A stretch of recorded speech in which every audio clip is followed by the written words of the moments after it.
तो जिस बल से तुम अपना अध्यात्म मार्ग चल सकते हो वो बल कौन सा है? तो कहते हैं वह बल है श्रद्धा। कि सबको ये शास्त्र ने, गुरु ने ये कहा यह आत्मा ब्रह्म है, और तुम उसके विरुद्ध जाकर के कहते हो, मतलब तुम्हारा अनुभव उसके विरुद्ध है, और फिर भी अपने अनुभव को तुम एक किनारे करके कहते हो कि ना जी, श्रुति सही हो सकती, शास्त्र सही है, गुरु ने जो कहा वह सही है। इसके लिए बड़ा बल लगता है, शक्ति लगती है, और यही शक्ति जो है यह अध्यात्म मार्ग का पाथेय है, और इसी को हमने कहा श्रद्धा है। अब जाकर के ये बात आती है कि यही श्रुति अब तुम्हें कहेगी कि तत्वमसि, परंतु उसके पहले तुम्हारे पास दूसरी बात, पहली बात तो त्वम पद की कही, अब दूसरी बात यह है कि यह तत्पद का भी अर्थ उपलब्ध हुआ होना चाहिए, पहले से ही होना चाहिए। तो क्या है तत्पद का अर्थ? तो तत्पद का अर्थ तो तुम्हें यहां वहां छानबीन करने से, टटोलने से मिलने वाला है। तत्पद के अर्थ को जानने के लिए पुनः तुमको श्रुति की ही शरण लेनी पड़ती है। इसीलिए शास्त्र एक गम्य है, तम औपनिषदम पुरुषम पृच्छामि। कोई कहेगा जी नहीं, हम तो अपने भाव से भगवान को ढूंढ लेंगे। भाव से जिस भगवान को ढूंढेंगे वो केवल तुम्हारे भाव ने ही बनाया हुआ भगवान होगा, इतना याद रखना।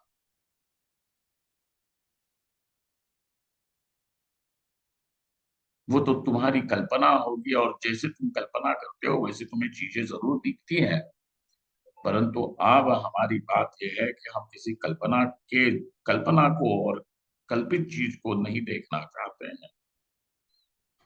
तो कहा कि इसीलिए अब तत्पदम परिमार्गितव्यम, क्या कहा 15वें अध्याय में, कि तत्पद की परिमार्गणा करो।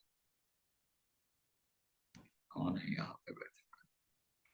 परिमार्गणा का अर्थ आप लोगों को कदाचित पता नहीं होगा, हम जरा बता देते हैं। जैसे कोई शिकारी आखेट खेलता है, शिकार खेलता है, तो वह जिस किसी पशु के पीछे बाण, धनुष बाण लेकर के चलता है, दौड़ता रहता है एक वन से दूसरे वन में, वो वैसे ही कहा उस, मतलब उसकी परिमार्गणा करो, उसके पीछे चलो। किसके पीछे? कहा तत्पदम परिमार्गितव्य। अब उसकी मार्गणा करनी पड़ेगी, उसका पीछा करना पड़ेगा, उसका अनुसंधान करना पड़ेगा, उसका विचार करना पड़ेगा। क्या अर्थ है ईश्वर का? अरे ईश्वर होता भी है तो है क्या चीज? इस प्रकार से आपको पूछना। हमको क्या करना, ईश्वर क्या है? हमको जब कोई समस्या आती है, एक नारियल तोड़ दिया, हो गया हमारा काम। हमको ईश्वर से बाकी इससे आगे लेना देना क्या है? जिनको ईश्वर एक नारियल तोड़ने के लिए ही चाहिए, हम उनसे बात ही नहीं कर रहे हैं। अभी तो उनको यहाँ तक पहुंचने में समय लगेगा, है ना। असंग शस्त्रेण दृढ़ेन छित्त्वा ततः तत्परि, क्या है, ततः तत्पदम परिमार्गितव्यम।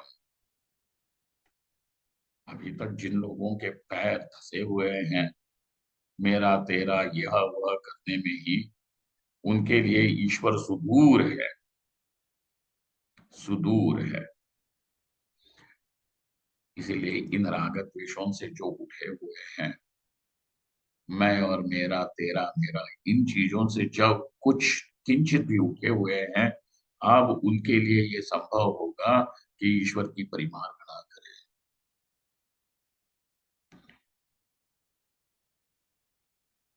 असंग शस्त्रेण दृढ़ेन छित्त्वा, ततः उसके बाद तत्पदम परिमार्गितव्यम।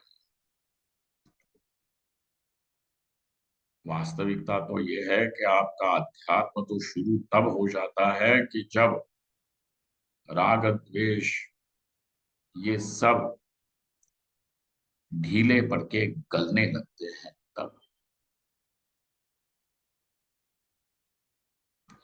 राग द्वेषों में, मेरा तेरा करने में जब तक के हम धसे हुए हैं, फंसे हुए हैं, और हम सोचेंगे कि हम अध्यात्म का मार्ग चल रहे हैं, तो ये शेख चिल्ली केवल सपने देख रहा है, कुछ नहीं।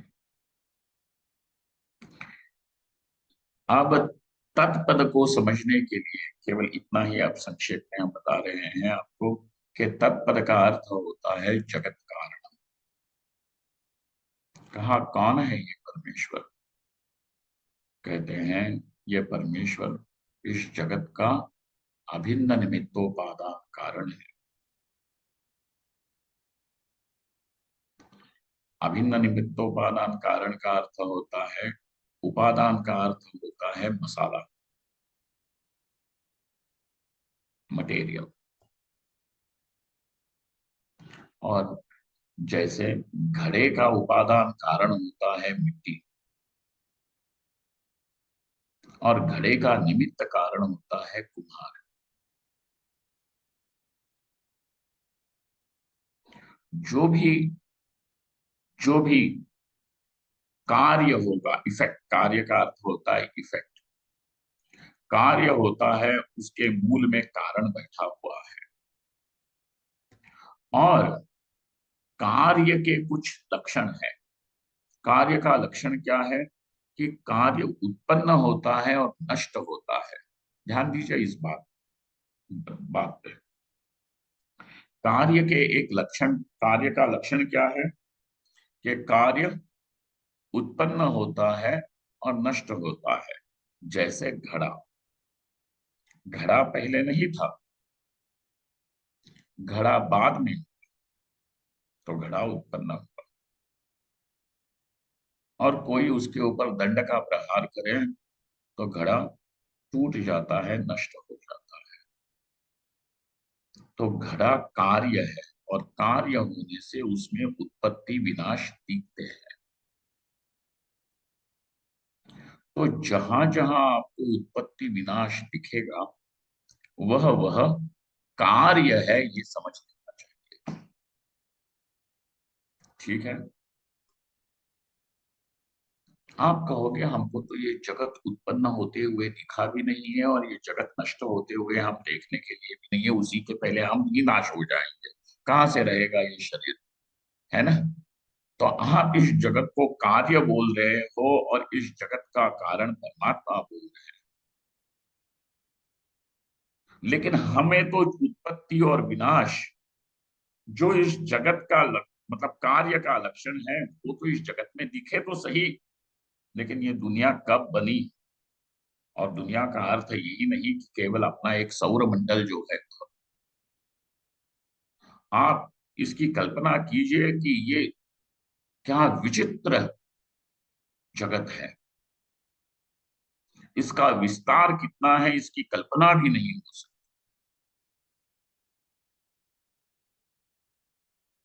अनंत कोटि ब्रह्मांड है।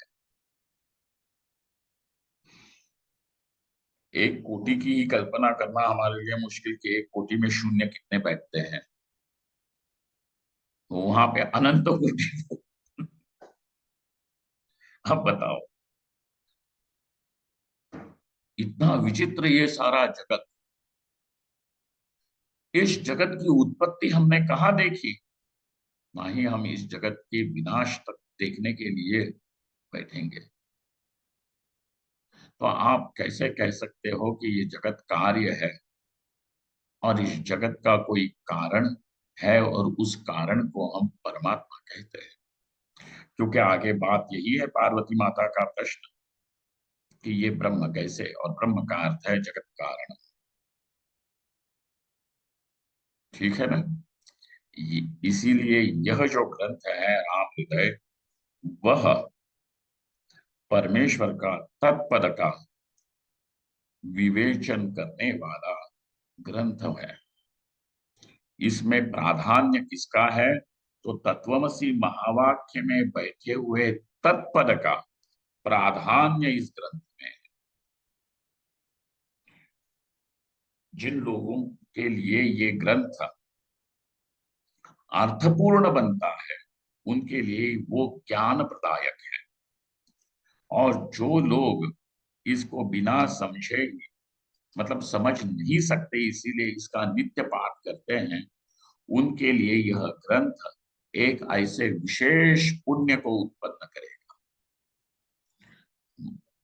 आप समझ लीजिए, केवल श्रद्धा से इसको धारण कर लेने पर भी फल है, और श्रद्धा से इसको ज्ञान का साधन बनाने पर भी इसका फल है। क्योंकि कुछ चीजें ऐसी है कि समझ के करो तो फल है, ना समझी से करो तो फल नहीं है। परंतु इसीलिए ये कैसा है कि दोनों हाथों में लड्डू है। अगर तुमने राम हृदय को समझा तो भी उसका फल है, नहीं समझा और फिर भी इसका जपादी कर लिया, पाठ कर लिया, नित्य नियम से पारायण कर लिया, तभी भी इसका फल जरूर मिलता है, एक पुण्य उत्पन्न होता है। और वह पुण्य जो है वो तुम्हारे जीवन में भक्ति, योग, सद्गुण, श्रद्धा इसको स्थापित करेगा। क्योंकि बिना पुण्य के ये चीजें भी नहीं आती है, ये समझ लीजिए।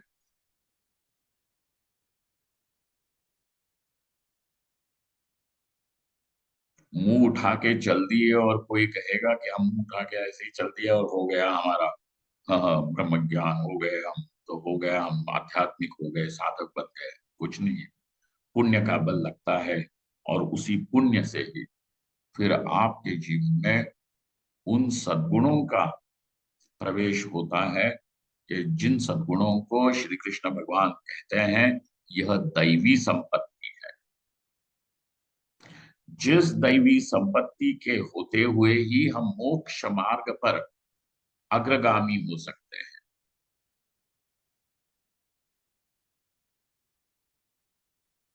अन्यथा संभव नहीं है।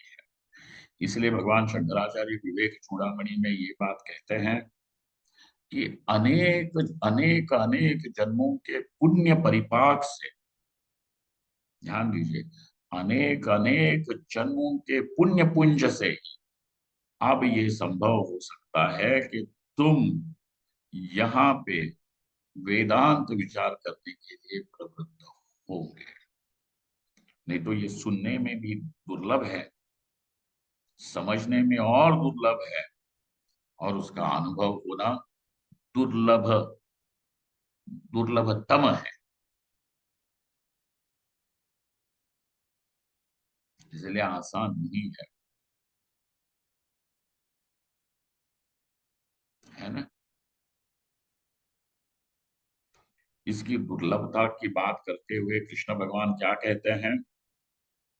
मनुष्याणाम सहस्रेषु कश्चिद यतति सिद्धये, यततामपि सिद्धानां कश्चिन माम वेत्ति तत्वतः। और मान लो कि आप किसी प्रकार से इस अध्यात्म पथ पे चल भी दिए, तभी भी बहूनां जन्मनामन्ते ज्ञानवान माम प्रपद्यते। अरे बहुत बहुत जन्मों के फल में, अंत में ही ज्ञान को सिद्ध करके तुम मुझ परमेश्वर को प्राप्त हो जाओ। लेकिन मतलब I am not saying all this to discourage anyone. कहने का मतलब यह है कि हमारे जीवन में वैसा पुण्य होना आवश्यक है, और उस पुण्य को उत्पन्न करने वाला यदि ऐसे कुछ कर्म होंगे तो उसमें से एक यही है कि आप राम हृदयादि इन सब मंगल स्तोत्रों का अपने जीवन में नित्य ही पाठ करें। और अब समझने वाली बात, क्या समझना है इसमें कि तत्पद क्या है? तत्पद क्या है? कहा कि तत्पद का अर्थ होता है ब्रह्म, परमात्मा। कौन है परमात्मा? और जो हम ऐसा ही हम मान लेंगे, ना जी। तम औपनिषदम पुरुषम पृच्छामि, औपनिषदम ब्रह्म। हम उस औपनिषद पुरुष की ही पृच्छा करते हैं। कहा वह परमात्मा है जगत कारणम। जब जगत कारणम कहा तो दूसरा पहलू क्या है कि ये जगत कार्य होना चाहिए। और यदि ये जगत कार्य है तो कार्य का लक्षण भी तो इसमें दिखना चाहिए। किसी पशु को जब तुम कहते हो कि ये गाय है, तो गाय के लक्षण तो होने चाहिए ना, शासनादिमत्वम। क्यों लीना? शासनादिमत्वम क्या है? गोत्वम। आपको पता है ना? गाय किसे कहते हैं? तो वो तर्क संग्रह न्याय का जो प्रारंभिक ग्रंथ है उसमें उन्होंने गाय किसे कहते हैं, एक छोटे बच्चे को आपने एक दिन दिखा दिया, ये गाय है। हम मराठी लोग हम्मा हम्मा हम्मा। और वो लाल रंग की गाय थी, लेकिन दूसरे दिन कोई सफेद रंग की, काले रंग की भी गाय देख करके वो बच्चा समझता है कि ये गाय है। आपने जिसको गाय दिखा करके दिखाया था वो तो काले रंग की थी, लेकिन आज इसने बिना बताए ये कैसे समझ गया कि ये भी गाय है? मतलब इसका कि उसने ऐसी कोई चीज उस पहले पशु में देखी है कि जो इस पशु में भी देख सकता है, और इसीलिए उसकी उपस्थिति होने से यह गाय है, ये उसकी बुद्धि ग्रहण करती है। ठीक है ना? कहाँ गए जो जानते हैं तर्क संग्रह इत्यादि? है ना बैठे हुए कुछ लोग? कहाँ गए वो योगिनी पाटिल? है कहीं पे? हाँ। प्रणाम स्वामी जी। हाँ, शासनादि मत्वम गोत्वम। गोत्वम, हाँ, शृंगित्वे सति शासनादिमत्वम गोत्वम। काउनेस काउनेस। लेकिन श्रृंगित्व सती क्या, छोटा बछड़ा जो होता है क्या वो गाय नहीं है? हाँ है। अब जिस गाय का सिंग टूट गया होगा तो श्रृंगित्व तो नहीं है वहां पे। बिल्कुल बिल्कुल। इसलिए शासनादि मत्वम, आदि पद से क्या लेंगे वो बाद में विचार करेंगे। शासन का अर्थ होता है कि जो गले के नीचे लटकता है पोड़, है ना? पोड़ा सन गाय जगह हो हो। गलकंबल भी बोलते हैं उसको। तो ऐसा जो पशु है उसी को गाय कहेंगे। देखो बाकी के भी पशु है, भैंस है, हिरन है, बकरी है, लेकिन ये गले के नीचे का जो चमड़ी है वो तो केवल गाय को ही होती है और किसी पशु। इसीलिए जिस पशु में ये लक्षण है वही गाय। वैसे ही कार्य किसे कहेंगे? कि जो उत्पत्ति विनाशवान है उसी को ही कहेंगे गाय। उत्पत्ति विनाश वाला होगा काय के कार्य, कोई बात नहीं। हाँ, उत्पत्ति विनाशवान होगा वही कार्य। और तुम क्या बोल रहे हो, ये जगत कार्य है और इसका कारण परमात्मा है। मतलब परमात्मा कौन? तो इस जगत का जो कारण वह परमात्मा। अरे भाई पहले ये तो तय करो कि ये जगत कार्य है। अभी तक यही नहीं तय हुआ तो इसके कारण की परीक्षा कैसे कर सकते हो? है ना? और कहोगे कि विनाश क्या उत्पत्ति विनाश वाला होने से ये कार्य है, तो तुमने इस जगत की ना ही उत्पत्ति देखी है ना ही इसका विनाश देखा है, तो इसको कार्य लेबल कैसे लगा सकते हो? तो कहते हैं कि देखना, जब हम उत्पत्ति और विनाश कहते हैं तो उत्पत्ति विनाश के बीच में भी कोई चीजें है कि नहीं है? यद्यपि ये दो बिंदु हैं, उत्पत्ति और विनाश, परंतु इन दो बिंदुओं के भी बीच में कुछ है ना? तो कहाँ? हाँ है, विकारादि है, बदलाव होता है।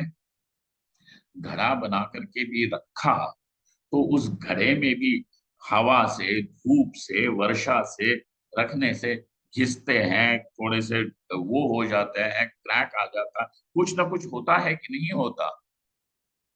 तो जो विकार आते हैं, बदलाव आते हैं, परिणाम हो जाता है, वो हमें जगत मतलब कार्य, इन दोनों के बीच में, उत्पत्ति विनाश के बीच में हमें बाकी की भी चीजें कुछ सीखने को मिलती है कि नहीं। और इसका अर्थ ये कि जहां जहां ये बिंदु, दो बिंदु और उनके बीच में रहने वाली चीजें होंगी, वह सब कार्य है। जगत में ये दिखता है कि नहीं, जगत विकारी है कि नहीं है, बदलाव होता हुआ आपको दिखता है कि नहीं, सुधरता है, बिगड़ता है, बनता है, दूसरे रूप में परिणत हो जाता है, दिखता है कि नहीं दिखता, दिखता है। और इसीलिए चूंकि ये दिखता है, अब मानना पड़ेगा कि यह कार्य है। और यह यदि कार्य है, तो इसका कारण कौन है, ये आपका प्रश्न अब वैलिड हो सकता है। अब यहां से किम तद ब्रह्म, ये आपकी बात चलेगी। और किम तद ब्रह्म से भी और एक प्रश्न आगे का ये है कि ये राम ब्रह्म कैसे है, जो पार्वती माता का प्रश्न है। आपको आपके सामने रोड मैप तो आ गया कि नहीं इस ग्रंथ का। पहले तो जगत को कार्य सिद्ध करें, फिर इसका कार्य का जो कारण ब्रह्म है वह, और वही ब्रह्म राम है, ये सिद्धि।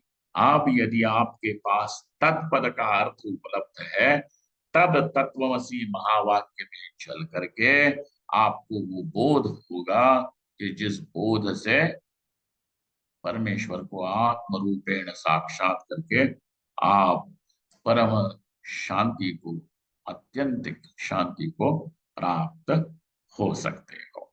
ये सारा इस ग्रंथ का मार्ग है, एक नक्शा है, मैप, रोड मैप। यदि ये बात अभी तक समझ में आई है तो उत्तम है, नहीं भी समझ में आई हो, कोई दिक्कत हो रही हो, तो आप ये इस बात को समझ लीजिए कि क्या है, आप इसका पाठ जरूर कीजिए, राम हृदय का पाठ जरूर कीजिए, क्योंकि यह पुण्य को उत्पन्न करने वाला है, उस अदृष्ट को उत्पन्न करने वाला है, जिस अदृष्ट के बल से हम अपने आप को इस मार्ग में सद्गुणों के द्वारा आगे चला सकते हैं। बस केवल एक श्लोक बोल करके हम यहीं पे विश्राम कर लेंगे।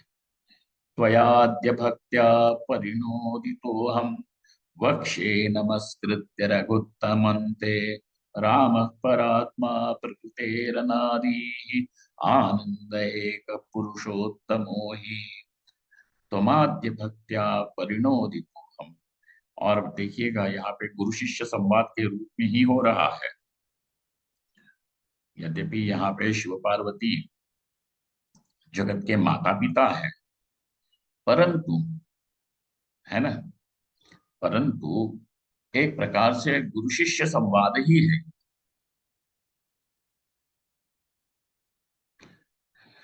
तो भगवान शंकर ये कहते हैं कि मुझे चालना क्यों मिल रही है कि तुम्हारे प्रश्न का उत्तर दे। कोई गुरु के ऊपर ये बंदिश तो नहीं है ना कि तुमने प्रश्न किया है इसलिए उन्होंने उत्तर देना ही चाहिए। कोई गुरु के ऊपर बंदिश है क्या? नहीं जी, हमने तो आपके पास आए हैं तो आपको देना ही पड़ेगा, हमने आपको फी दी है, गुरु दक्षिणा दी है, ले जाओ उठा के। है कि नहीं? तो कोई बंदिश नहीं। यदि बंदिश नहीं है तो मेरे प्रश्न को उत्तर देने के लिए आपको उद्युक्त करने वाला कारण क्या है? तो गुरु को बुलवाने का कारण, गुरु बोलते हैं तो गुरु को बोलने का जो कारण बनता है वह कौन है? तो शंकर भगवान यहाँ कहते हैं त्वयाद्य भक्त्या परिणोदितो हम, मैं क्यों प्रेरित हो रहा हूं? क्योंकि बोलने के लिए प्रेरित करने वाली तुम्हारी भक्ति है। तुम्हारी भक्ति ने, तुम्हारे समर्पण ने, तुम्हारे विनय ने मुझे ये मुझसे बुलवाया है। परिणोदितो हम। हमारे महाराज जी कहा करते थे कि कुछ लोग होते हैं वो जो कहते हैं कि हम तो नहीं पूछेंगे गुरु जी को, जब लगेगा गुरु जी की इच्छा होगी तब बोलेंगे। ये विनय नहीं है, ये भक्ति भी नहीं है। और जी गुरु जी की इच्छा होगी तब गुरु जी हमको उपदेश देंगे, नहीं। मतलब महाराज जी बोलते थे, तुम तो इतने विरक्त हो कि तुमको तो कोई इच्छा ही नहीं है और सारी इच्छा गुरु जी के भीतर है। मतलब मतलब उपदेश करने की खुजली तो गुरु को होगी ना, तब गुरु करेगा। तुम्हें तो जरूरत नहीं है इसकी, उपदेश करने की जरूरत गुरु को है। ये इस प्रकार का ये वाहियात अध्यात्म मत करो। और जो उनकी इच्छा वगैरह कुछ नहीं। चुपचाप तुम जानना चाहते हो, तुम सेवा करो, प्रसन्न कर लो और प्रश्न करो। तो भगवान शंकराचार्य इस बात का संकेत कर देते हैं अन्यत्र। उन्होंने कहा कि गुरु कैसे होते हैं? दग्ध ईंधन इवानलः।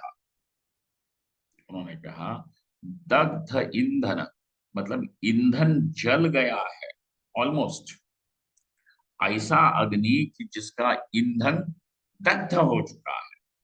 अब वो जो अग्नि है वो राख से ढका हुआ है। अगर तुम्हें ज्वाला प्रकट करनी होगी तब तुम्हें फूंक मार करके वहां पे ज्वाला उत्पन्न करनी पड़ती है। आप समझ रहे हो ना? तुम्हें फूंक मारनी पड़ेगी। ठीक उसी तरह गुरु जो है, उनकी सारी इच्छाएं उच्छाएं सब ब्रह्म में शांत हो चुकी है। ऐसा जो ब्रह्म ज्ञानी है, अब उसको कोई इच्छा विच्छा कुछ नहीं है। वो शांत है, अपने में परिपूर्ण तृप्त संतुष्ट है। लेकिन तुम्हें उत्तर चाहिए होगा तो तुम्हें फूंक मार करके वहां पे ज्वाला प्रकट करनी पड़ेगी। और वो किस प्रकार से गुरु को प्रेरित? हाँ, त्वयाद्य भक्त्या परिणोदित हम। तुम्हें वो अपने समर्पण के द्वारा, सेवा के द्वारा, भक्ति के द्वारा वहां गुरु को प्रश्न करना पड़ेगा। और उसी से प्रेरित होकर के गुरु जो है वो तुम्हारे प्रश्न का उत्तर देंगे। अहम वक्ष्ये। और वो भी बोलते हैं अहम वक्ष्ये, मैं बोलूंगा। कैसे? नमस्कृत्य रघुत्तम अंते, मैं तुमको इसका उत्तर देता हूं। परंतु जो रघुत्तम है, रघुवंश में उत्पन्न हुए श्री राम, मैं उनको नमस्कार, मतलब पहले तो भीतर जब प्रश्न का उत्तर भी होगा तो पहले अंदर, आपके अंदर उत्तर तैयार होता है। और वो उत्तर क्या है? ब्रह्म। क्योंकि आप जानना चाहते हो ना, तो भीतर जैसे ही किम तत् ब्रह्म, तो भीतर से जो संबित हो गई, अब चित्त में वह आकार भी धारण कर लिया। और इसलिए ये नमस्कार रघुत्तमन्ते नमस्कृत्य राम परात्मा प्रकृतेरनादि। कैसे हैं ये राम? तो परात्मा, परमात्मा है, प्रकृति से भी अनादि है। सांख्यों की बात यहाँ पे ध्यान देना, जिन लोगों को सांख्य कारिका इत्यादि देखी है, सांख्यों को यहाँ पे हाँ हाँ हाँ हाँ, प्रत्युत्तरित कर दिया, खंडित कर दिया। क्योंकि सांख्यों का कहना है प्रकृति और पुरुष दोनों ही सत्य है और अनादि है और अनंत भी है, ये इनका कहना है। परंतु यहाँ पे कहा परात्मा प्रकृतेर अनादि, प्रकृति से भी अनादि है। आनंद एक पुरुषोत्तमो ही, और उत्तम पुरुष है इत्यादि। ये कुछ बातें जो हैं, ये दोबारा जब हम मिलेंगे तब इसका विचार करेंगे। तब तक के लिए आप सब लोगों को यही संदेश, इसका पाठ जरूर कीजिए। ओम पूर्णमतः पूर्णमिदं पूर्णात् पूर्णमुदच्यते पूर्णस्य पूर्णमादाय पूर्णमेवावशिष्यते। ओम शांति शांति शांति। शंकरं शंकराचार्यं केशवं बादरायणं सूत्रभाष्यकृतौ वन्दे भगवन्तौ पुनः पुनः। ईश्वरो गुरुरात्मेति मूर्तिभेद विभागिने व्योमवद्व्याप्तदेहाय दक्षिणामूर्तये नमः।